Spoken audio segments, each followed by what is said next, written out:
11월 14일 목요일 아침 묵상 디모데후서 2장 1절에서 13절 강해지라 부탁하라 라는 제목을 가지고 말씀을 살펴보도록 하겠습니다. 사도 바울이 이제 어떤 이야기들을 할 때 가장 중요한 것들은 그러므로 이는 따라서 이렇게 뒤에다 좀 묶는 습관이 있습니다. 헬라 철학을 전공하고 아주 탁월한 변증가였기 때문에 이 사도 바울은 자신의 결론을 뒤에다 놓는 것이 아주 습관화가 되어 있습니다. 그래서 여기 보면 1절 보면 내 아들아 그러므로 너는 그리스도 예수 안에는 은혜 가운데서 강하고, 그러니까 우리가 앞에서 좀 살펴봤잖아요. 자기 복음 때문에 고난받고 무시당하고 멸시당하니까 그게 싫어갖고 여러 사람이 떠났잖아요. 오네시모로만 자기 곁에 남아서 복음을 부끄러워하지 않고 복음을 같이 돕지 않았습니까? 그러니까 주변 사람들 다 떠나고 뭐 육신도 약해지고 상황도 이제 좋지 않고 그게 사도 바울의 상황이잖아요. 그런 가운데 뭐 하라는 거예요? 은혜 가운데 강해지라는 거예요. 항상 우리가 약해질 때가 있습니다. 흔들릴 때가 있습니다. 그럴 때 뭐가 부족해서 그렇다는 거예요? 은혜가 부족해서 그렇다는 거예요. 자동차가 기름이 없으면 절대로 갈 수 없는데 아무리 다른 거 해봤자 엔진 돌아가지 않습니다. 기름을 넣어야 갈 수 있는 것처럼 정말 우리 가운데 하나님의 사람들은 은혜로 강건하여지는 줄 믿습니다. 은혜가 있어야 돼요. 은혜의 자리가 있어야 되고 은혜의 처소가 있어야 되고 은혜의 통로가 있어야 되는 줄 믿습니다. 하나님 앞에 날마다 예배드리고 무릎으로 기도하고 하나님 앞에 말씀 붙들고 사는 이유가 뭐예요? 은혜를 받아야 하는 거. 은혜가 충만하게 넘치는 우리의 교회와 우리의 삶이 되기를 예수의 이름으로 축원합니다. 하나님의 은혜가 넘치면 어디에 있든지 정말 주님의 강권함을 경험할 수 있고, 하나님의 은혜가 있으면 어디에 있든지 하나님의 천국을 경험할 수 있고, 하나님의 은혜가 있으면 어디에 있든지 하나님의 평강을 경험할 수 있고, 그래서 정말 자동차는 기름이 있어야 되고 사람은 밥을 먹고 물을 마셔야 되는 것처럼 우리는 반드시 하나님의 은혜가 있어야 되는 줄 믿습니다. 이 은혜가 없는데 갈급함이 없고 은혜가 없는데 내 안에 메마름을 느끼지 못한다. 그러면 우리는 진짜로 영적으로 살고 있지 못한 거예요. 예수를 믿으면 그 즉시 우리의 영혼이 살아나기 때문에 영적인 하나님과 교제하고 하나님을 믿을 수 있게 되는 줄 믿습니다. 그래서 영이 있기 때문에 우리는 반드시 은혜로 살아야 돼요. 사도 바울이 뭐라고 하는 거예요? 나 이렇게 사람들이 다 배신하고 떠나고 나 부끄러워하고 매맞고 이제 죽을 날도 얼마 남았지 않지만 나의 강건함은 은혜에서 나온다는 거예요. 디모데야 너도 그러므로 은혜로 강건해지기를 소망한다.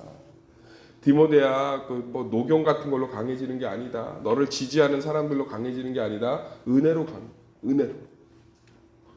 저도 이렇게 마음이 괜히 뒤숭숭하고 뭐 어떤 일들에 예민해지고 힘들어지고 하면 제 안에 은혜가 없는 거예요. 은혜가. 그런데 기도의 자리, 예배의 자리, 말씀의 자리를 통해서 은혜를 계속 붙들면 제 안에 놀라운 은혜들이 일어납니다. 사랑하는 성도님들, 은혜로 강건해지는 줄 믿습니다. 그리고 내가 2절에 보면 내가 많은 증인 앞에서 내게 들은 바를 충성된 사람들에게 부탁하라. 그들이 또 다른 사람들을 가르칠 수 있을 것이다. 디모데에게 충실하게 사람 세우라는 거예요. 사람. 사랑하는 성도님들, 죽으나 사나 우리 가정, 우리 교회, 우리 주변이 살 수 있는 것은 믿음으로 사람이 서야 되는 줄 믿습니다. 그러니까 자꾸 뭐 하라는 거예요? 디모데한테 사람 세우라는 거예요. 믿음으로. 그냥 갈 바를 알지 못하고 소망한 바를 알지 못하고 우리 믿음으로 세우라는 거예요. 믿음으로. 제가 누군가의 목회를 비난하거나 정죄할 생각은 없습니다. 그런데 이제 어제 전화 한 통을 받았어요. 제가 이제 연말이어서 쌀이라도 좀 이렇게 드리려고 좀 이렇게 지원도 좀 한번 논의해 보려고 드렸더니 교회를 문을 닫았다고 하더라고요. 그래서 내가 아니 형님 교회 힘들어서 이렇게 닫으셨군요. 근데 왜 닫으셨어요? 그랬더니 성도가 얼마 안 돼서 너무 힘들어서 닫았다고 하더라고요. 그러면서 그런 얘기를 해요. 정말 너무너무 목회가 잘 안 돼서 힘들었다고. 그 얘기를 들으니까 제가 마음이 너무 아픈 거예요. 아름답게 교회가 개척했는데 결국은 3년을 버티질 못하고 이렇게 교회 하나가 주저앉는 걸 보면서 너무너무 가슴 아픈 거예요. 그러니까 하나님이 정말 교회 하나가 쓰기가 쉽지 않습니다. 교회를 세우신 목적이 뭐냐? 사람을 세우기 위한 거예요. 사람을. 믿음의 사람들을 세워내고 은혜의 사람들을 세워내고 기도의 사람들을 세워내서 정말 이 땅에 하나님의 소망이 있기를 간절히 하나님 바라는 마음에 그래서 앞으로 어떻게 할 거냐고 했더니 이제 선교를 좀 준비하고 계시더라고요. 그래서 제가 참 많이 이런저런 얘기 나누면서 가슴이 되게 아팠어요. 사랑하는 성도님들, 우리가 교회를 다니는 이유가 뭡니까? 우리가 정말 한 가정의 아버지로 어머니로 기도하고 이 새벽에 나와 하나님께 예배드린 이유가 뭡니까? 믿음으로 쓰기 위함인 줄 믿습니다. 정말 우리 자녀들 가운데 믿음이 들어가고 우리 가정 가운데 하나님에 대한 신실한 믿음이 좀 쓰고 우리 정말 교회 가운데 믿음의 사람들이 세워지기를 간절히 기도해야 되는 줄 믿습니다. 한 땀 한 땀 그 일을 위해서 가는 거예요. 한 땀 한 땀. 한 땀 한 땀 그 일을 위해 가서 사람이 세워지면 놀라운 은혜를 경험합니다. 힘들고 어렵습니다. 공부시키는 게 훨씬 믿음을 키우는 것보다 쉬워요. 진짜로 그렇습니다. 믿음은 너무너무 한 땀 한 땀 자라기가 쉽지가 않아요. 내 아집과 고집도 깨져야 되고 말씀도 깊이 알아야 되고 경건의 훈련들, 무릎의 훈련들이 착실하게 쌓여야 되기 때문에 정말 쉽지 않습니다.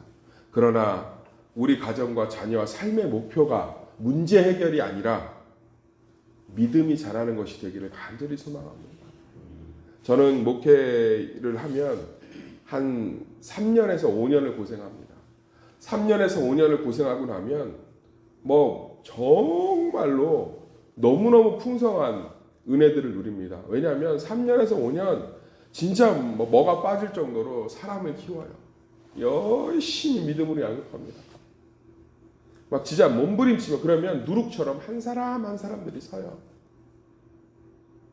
그러면 일꾼이 부족하지 않고 헌신된 사람들이 부족하지 않고 공동체가 살아나고 그러면서 그 사람이 섰을 때 믿음의 사람들이 섰을 때 계속 영적으로 부흥이 일어납니다. 사랑하는 성도님들, 내년에 기도 제목이 무엇입니까? 우리 기도 제목 갖다가 읽으면 절에 다니는 사람의 신년 기도 제목이나 이슬람을 믿는 사람들의 신년 기도 제목이나 산신령을 믿는 사람들의 기도 제목이나 기독교인들의 기도 제목이나 고르라면 고를 수 있겠어요? 제가 볼 땐 구분 못해요. 다 비슷해요. 우리의 기도 제목이 믿음이 되기를 소망합니다. 자녀들이 하나님을 더 많이 경험하고 이 고난을 하나님 해결 안 해도 좋으니까 이 고난을 통해서 하나님의 은혜를 경험하고 하나님의 살아계심을 경험하게 하소서. 믿음이 자라면 하나님 우리 가정이 다 삽니다.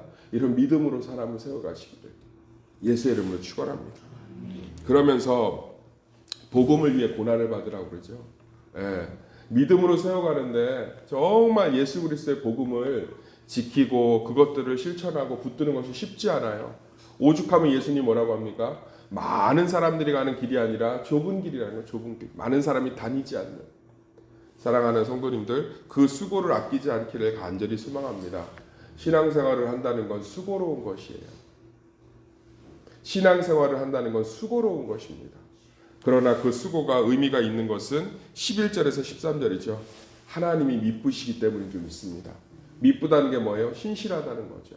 우리의 모든 수고가 헛되지 않으면 그분이 부활하셨기 때문이고 우리의 모든 수고가 헛되지 않으면 그분이 신실하기 때문에 우리의 모든 복음에 대한 믿음에 대한 신앙의 사람들을 키워내기 위한 몸부림은 반드시 열매가 될 줄 믿습니다. 어떤 사람들도 다 열심히 삽니다. 신년을 준비하고 한 해를 마무리하면서 열심히 삽니다. 담배도 끊으려고 하고 운동도 하려고 하고 그래서 연초마다 헬스장이요 꽉꽉 찹니다. 그런데 그렇게 해서 식스팩을 만든들 우리 영혼에 무슨 유익이 있겠습니까? 정말 우리가 예수를 위한 믿음을 위한 이 가정과 우리의 삶에 내 자신의 믿음이 자라는 것에 대한 온전한 소망이 없다면 무엇이 우리를 자유롭게 하며 무엇이 우리를 강건케 하고 무엇이 우리를 반석 위에 든든히 세워가겠습니까? 모든 문제는 믿음이 부족해서 그렇습니다. 그래서 정말 그 믿음은 내가 열심히 한다고 잘하는 게 아니라 하나님이 부어주셔야 됩니다. 정말로 주님 안에서 믿음이 자라는 정말 한 해가 되도록 기도하시고 정말 우리의 가정과 신령과 자녀 가운데 하나님의 믿음의 열매들이 풍성히 맺히는 2025년이 되게 해달라고 정말 2024년을 겸손하게 기도로 준비하시기를 예수의 이름으로 축원합니다.